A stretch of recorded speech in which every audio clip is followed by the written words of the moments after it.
Mr. Chairman, thank you so much for joining us. It's been a little bit of a while since we've managed to sit down and do one of these videos. We've just come from downstairs where you've sat down with the fan groups. We've been there in over an hour, you've spoke to them, you've answered their questions. That was really important for you, wasn't it? And it was you who suggested, let's get the fans sat down, the fan groups, the people who want to ask the questions. And you open and honest with all of them. Yes, I think it was important to get everybody around the table, Alex. The Supporters Trust sent me a letter after the Stockport game and asking a few questions. I thought rather than just reply to the letter, get all the groups together and they can ask me questions directly and I can answer them openly and honestly. So that was the idea of that, and I think it went down well. I just want to say, how was it? Because lots of different questions, which we're going to go through as well. Because the people at home, probably have a lot of the same questions as well. But you felt it was quite a successful meeting downstairs. It was, because as I keep, saying it, that we're an open book and we haven't got anything to hide. So I went in there with eyes wide open and answered the questions honestly I could, and I think they were well received. Do you think the fans can see that as well from your programme notes from the home games, that you want to be transparent, you want to be open and honest, you don't really want to hide away from any of the tough questions? No, I mean, we've had a really rough time, as we all know, and it hasn't been nice, and fans are frustrated, and because of that, then the frustration boils over and people are asking questions, and you try to answer them open, honestly as you can. As I said, it's been a while since we sat down and done one of these videos, but you still think it's important at the right times to sit down and speak to the fans open and honestly, like you did just here today, here right now sat in front of me, and also the fans forum a couple of weeks ago. You want to give fans the opportunity to speak their mind. You see a lot of comments on social media, but you find it important that you speak to me, you answer the questions, and you speak to the people in person as well. Yeah, I think we've been very upfront with the information we've supplied to all the fans, and we've been open, but as I said before, unfortunately, fans want to know every single decision, every single the decisions being made for the club week in, week out. Unfortunately, you can't do that, and you can't keep it on commentary every week, but we try to have them often as we can when we feel it's required, and answer the fans' questions. So we're filming this the day before the Mansfield fixture, just coming off the back of the Boxing Day win at Rochdale. This is, I suppose, your 2022 review, and fans will read your programme notes tomorrow night at Mansfield, and I can also look at them on New Year's Day against Harrogate. And I know you said it in your programme notes, but just try and sum up, in your honest opinions, 2022 for Hartlepool United. I think it's been mixed, no question about it. I think it started off okay. We had the cup runs, with all the excitement with the cup runs. We were, I think, two kicks away from Wembley. That would have been some achievement for the club and for all the fans having a day out at Wembley. It wasn't to be. We've done well in the FA Cup, so those were the highlights, I think, of this year. Then, I think if everybody's been honest, then it took the turn for the worst, I suppose. And we all know what happened in the summer, and the appointment of the manager. And that was, I've said it before, I'll say it again, the buck stops with me. We got that one wrong, and it's about how we deal with it now and how we go forward. The time from my point of view is a good time for this interview, because we've just had 2 wins, back-to-back wins, which is great. I've said it before, I generally believe we've got the right manager in place. The job that needs doing, he's brought the club back together. We need more results, we need more wins, but he's got everybody backing him, the fans, the players, the non-playing staff, the coaching staff, everybody, including myself, he's got our full backing. We'll certainly get to Keith Curle and the success he's got at the moment, but I think fans will really appreciate, and as you've said it before, talking about the appointment at the beginning of the season and just saying we got it wrong. No one wants to see this club progress as much as you do, so how frustrating is that for you, that time obviously was taken up with the wrong appointment, and the football club almost took a couple of steps back? Oh, more than a couple of steps back, because I think, unfortunately, you don't get to know until any new employee. Only time tells how good or bad appointment that was. And I think, fans are all singing praises of Dave Chandler, which is, yeah, he'd done a great job here, he'd done a really good job, but, you know, we appointed him after he'd just been sacked at Fylde. Now, had he not been successful here, I would have got blamed. Well, what am I doing employing somebody who's just been sacked from, you know, from Fylde? But it was a great success, and this one we got wrong, and hopefully we've got it right now with Keith, and we'll kick on and improve and safeguard our safety in the league. You mentioned it there with Keith Curle, coming off the back of 2 wins. I want to start and focus on Boxing Day. I know you were there, especially first half. A fantastic performance, and deserved 3 points. And the atmosphere from the away fans was fantastic. What was your thoughts on the Boxing Day fixture? I think it was a brilliant day in the end. If I'm being honest, I'm still not enjoying games at the moment because it's just too nerve-wracking, because you just want the points on the board. But I saw the fans across the pitch, and absolutely fantastic. You know, you give them a bit of excitement, something to shout about, that they will back you. And I think they're all behind Keith, which again I think is a testament to Keith, considering, you know, on paper he's only had 3 wins, I think it is, since he's been here. But they see it, that things are coming together, that the club. You mentioned downstairs that the turning point for you, and when you realised Keith it will be the man to get us out of this situation, actually came in a defeat, an away defeat at Stevenage, and you just saw something different about the Hartlepool United side that day. Yes, I think the amount of injuries we've had, it's been unreal, really, and the casualties in defence, that he didn't even have players to put a decent defence together, and to get his tactics so spot on. And apart from an individual mistake, I think we could have got a draw easily, if not the win. That told me that, you know, he's got what it takes to get us out of this situation. People can read social media comments, they can criticise the team, and sometimes fairly, especially the position when sometimes it's at rock bottom of the league. I think one of the big things for you that you also mentioned downstairs, that Keith Curle is getting 110% from every single one of these players that are sometimes in the play-out position because of the injuries that we've got. And I think you said when you've got that 110% commitment, you're halfway there. Yeah, I think it was Lenny.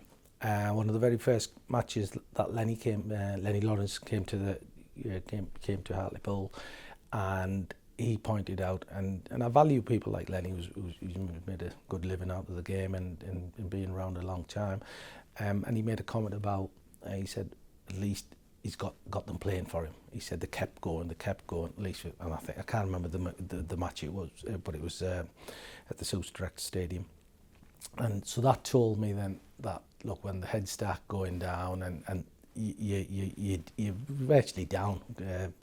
So he got the players believing in what he's trying to do, and I think the fans can see now, week by week, slowly, as the injured players are coming back as well, the performance is improving, and we're starting to put points on the board now.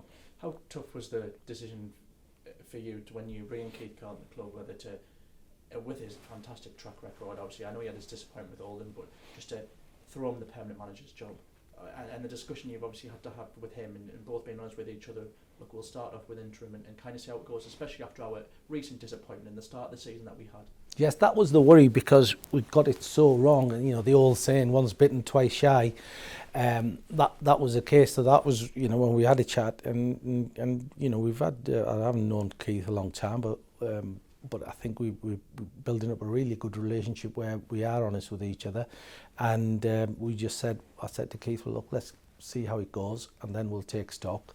And as it happens, it was, you know, a few games into the season, and as I said before, it was the Stevenage game that made up my mind to say, look, you know, we need to get him in place so the players know he's here for next season, back into this season, next season. Bringing in players, it'll help. Once you know he's the man in charge. How much open conversation do you have with Keith? I know sometimes the chairman might think, you know, I'll just let him get on with it, but for one thing, noticed for me, the Barrow defeat was obviously very disappointing. Barrow were the better team on the day, but you're both on the pitch at the end of the game having an honest conversation, and you know, following that and the performances that followed, you've backed Keith Curle and you've given him the permanent job. Yeah, I think it's you know, people say, oh, the chairman should give the manager time to put his own stamp on the club, put his own stamp on the team. But I think from the chairman and the board's perspective, they've got to be known that behind the scenes things are right. That, you know, the little bits of, that have been put in place, they'll come together in due course. And with Keith, that's definitely the case. And we start as soon as he came in, you know, he the way he went about the business, where he went about getting the club back together. And I don't think there's any secret that it was broken. The fans had drifted away from the management team. The management team had drifted away from the non-playing staff. And I think everybody knows that. So the first thing he done was brought everybody together. And at the same time, you can do all that, but it's the points on the board that count. And it's nice to see that he's starting to put them on the board now as well. And you can see that from Boxing Day, Rochdale. Yes, yeah. Not just the win, but every staff member, every fan stay right at the end, all over on that away end for a good 5 minutes. And yeah, it was almost reminiscing a little bit on some of the memories that we had last season and bringing that back, isn't it? Yeah, it's that togetherness. And I think he sat down with the fans a few weeks ago, and he said, you know, and I did say to him, I said, Keith, do you think this is a good idea? And he said, no, look, Chairman, I'm going to need them. I need them behind me, and I'll be honest, and I've got nothing to hide. And he done it, and it's working, which is great to see. New year on the horizon, but for football fans that only means one thing: the January transfer window opens. You've said it in your programme notes, but there is money there to spend. Yes, there's money there to spend. As I've just mentioned to the guys in the supporters group, that we've got a couple of players lined up. Fingers crossed we can get them announced early next week, and then there'll be others. I would like to think we'd probably need 4 or 5 players who are going to make us better, who would be starters every week. It's no good bringing in players to make the numbers up. It would need to be players who, from Keith's point of view and my point of view, that will need to start, and hopefully we'll get that done. At the beginning of the season, I think it was 17 players that came in. The turnaround that you wanted to have, but almost you wanted to have that just so you didn't have to keep doing that. Obviously, I think you said downstairs, that's gone in the fire a little bit now, so changes have to be made, players have to be brought in, players will probably leave. How much preparation has been going into this January window, and probably, I'm guessing, looking at the summer window as well? Yeah, I think there's a lot of work's being done behind the scenes. Keith's already had conversation with some of the players that are not in his plans. We, as a club, had a lot of conversation with players and clubs. As I said earlier, that hopefully a couple of those will come off early next week, so we're not waiting until middle of the month or the back end of the month. So there's been a lot of work, a lot of hard work's been going on. It's been done already. I think it's important to say as well, fingers crossed then 3 or 4 come in early in the window.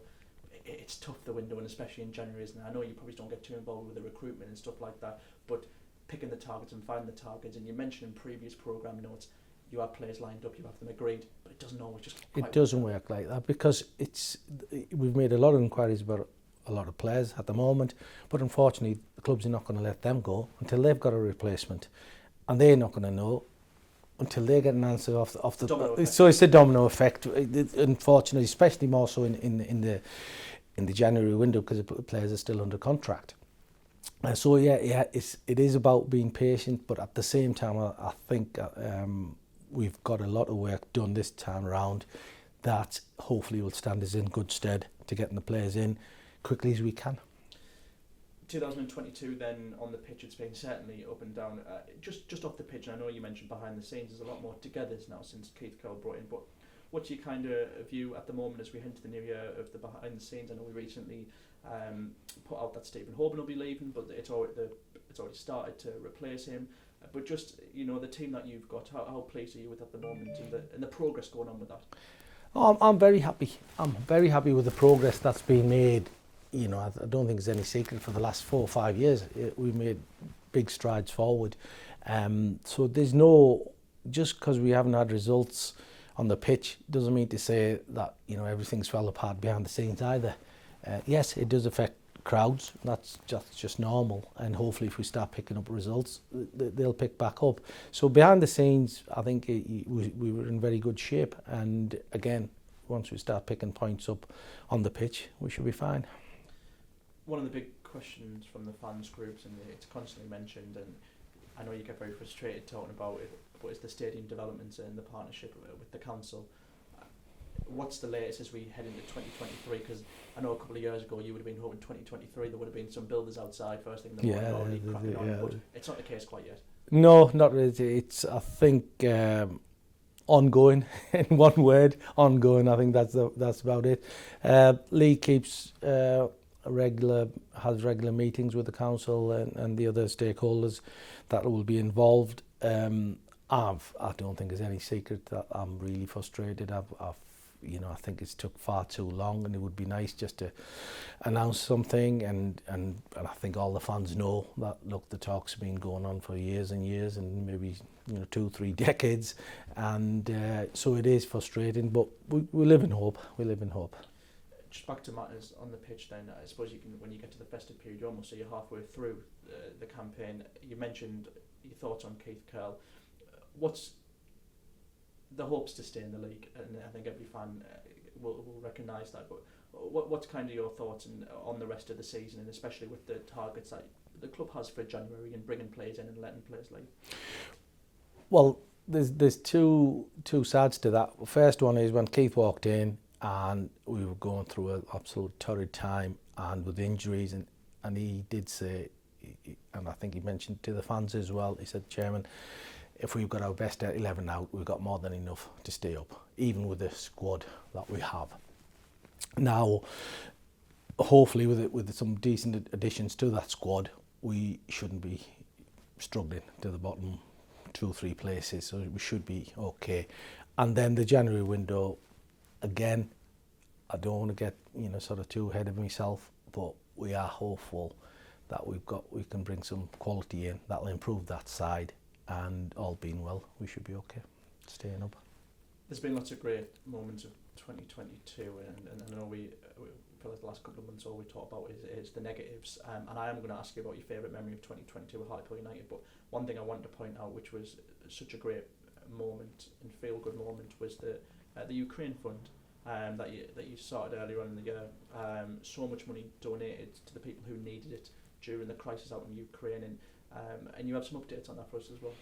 Yes, I mean, it was started off, obviously, I thought of the idea, and I mentioned it to people around the club. Everybody thought it was a fantastic idea, and if I'm being honest, it wasn't a great idea as I initially thought, because we were hoping to raise a lot more money. And the idea was, look, I'll donate the first chunk, and then it'll go from there. People will see that, and we'll on the Just Giving page.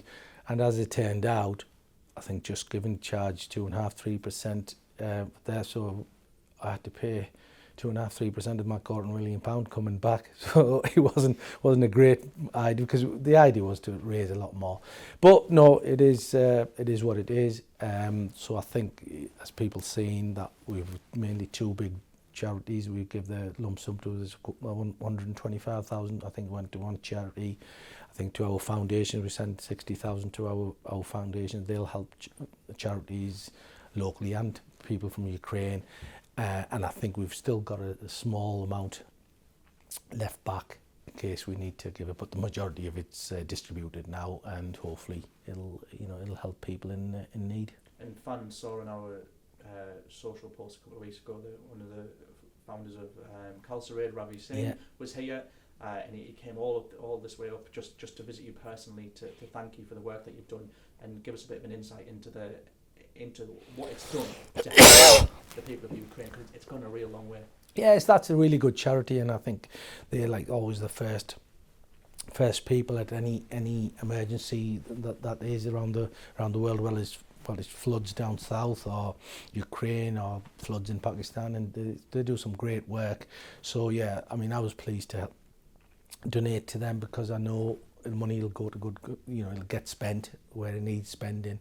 And it was Ravi's way of coming all the way up here to thank me, which was much appreciated. Certainly a fantastic cause. As you look back on 2022 then, Mr Chairman, pick us out one or a couple of your favourite moments, and we'll try and end this on the positives. A couple of favours, I think. Obviously Crystal Palace away, that was a fantastic day. Seeing all the fans, the joy, it was a nice day down there. That's got to be one of the highlights. Rotherham at home, obviously another one, and you know, football's all about what ifs, and I think we were so close with a couple of chances towards the end where we could have done, and we would have you know, achieved something that nobody's managed to do at the club in the history, going to Wembley for the first time. That would have been fantastic for the fans. Great day out, because Bristol was absolutely brilliant, but I think Wembley's just icing on the cake. It would have been fantastic. So that was a little bit disappointing, but it was still good to get to where we had. So atmosphere here was absolutely fantastic. It just gives you the taste of what we can achieve together. Certainly some great moments. And as we look towards 2023, if me and you were to sit down this time next year and we talk about New Year's resolutions and all the rest, what would you hope when we sit down this time next year has been achieved and has happened for Hartlepool United in 2023? Well, I think one of my interviews on BBC Tees a couple of years, 3 years ago now, and I mentioned at the time, I said, yeah, well, look, if we go up, I want to be sat here next year and kicking on again, pushing on again. Now, and I know I've been criticised for saying, look, we should be going for the playoffs and this and that. Ideally, that would have been the ideal scenario. It wasn't to be. It's not going to happen this year. But that doesn't mean to say that's going to deter us to going for the same aims again. So this time next year, somewhere on the playoffs. And just finally, a lot of Hartlepool fans will have a lot of hope for 2023, especially a little bit more as we end the season on two good results that we've just had, and hopefully Mansfield and Harrogate at the beginning of the new year. What is your message to the Hartlepool United fans as we look towards the new year? My message to the Hartlepool fans is that, look, it looks all doom and gloom. We've been through a torrid time. Yeah, at the helm, I've got to accept it, and I apologise to the fans for that, for what we've been through. But overall, you know, I'll make sure there's no stone unturned trying to put this situation right, which is what we're trying to do now. And keep the faith and keep supporting, as Keith keeps saying, and I keep saying, look, it's no point, this is not the time to start criticising one another and have divides within the fan groups, etc. So we need to stick together, get out of this situation, and then kick on.